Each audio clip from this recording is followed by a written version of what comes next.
Now back to the big problem that's facing almost half of the people in this state. The power is out. It could be days, at least a week or more, before a lot of the people have the power back on. So for the very latest now on how crews are doing, we're joined live by Frank Poirot with Connecticut Light and Power. First of all, thanks for talking with us. And also, we're getting so many questions from people all over the state wondering when power will be back on in their town. How do you even begin to answer that question? We're working on an answer right now, Sonia. The when question is the big one, as you said. It's a historic storm that's going to require an unprecedented restoration effort. To meet that, we've got about 800 crews that include our own Connecticut Light and Power crews, along with crews from Florida to Canada. Any area, any utility that was not affected by this hurricane is sending us help. Now again, to answer that when question, we're working our way right now through a make safe effort, which is, as the name suggests, we have crews out de-energizing lines that are on the ground so that when tree crews come by, they can safely remove trees, branches, and any other debris that would hamper our restoration effort.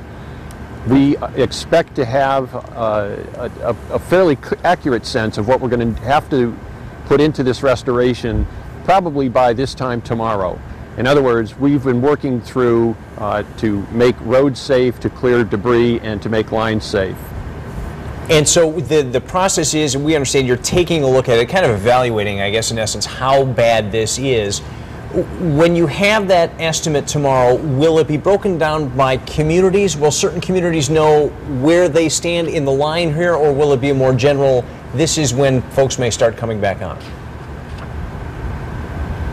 It'll be more general, Darren, than town by town, and certainly not specific enough to meet the street-by-street restoration times that we sometimes provide.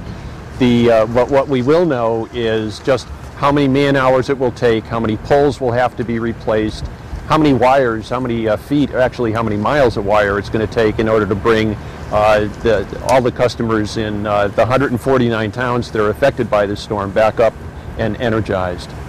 We're having people going to your website, looking at the outage map, trying to assess, who's still out, who's come back on.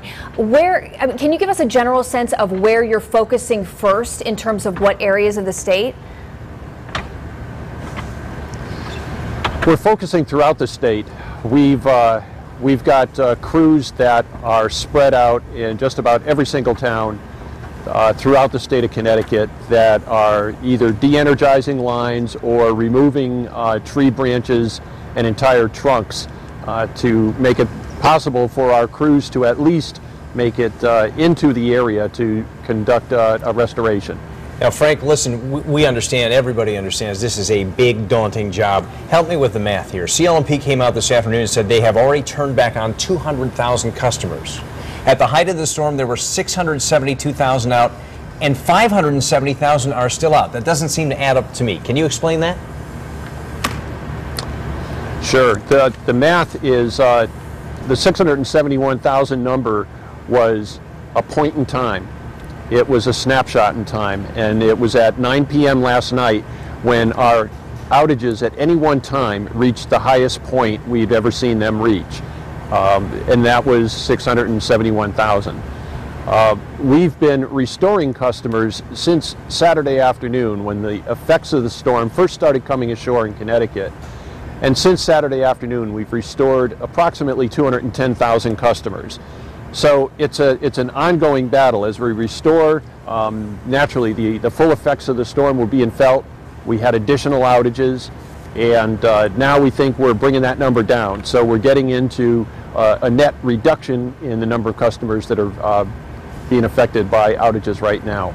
All right, Frank Poirot from CL&P, thanks so much for taking time to talk with us. Yeah, good luck. We know you got a big job. Our best to you. A lot of work ahead of them. Well, thousands. Thank you.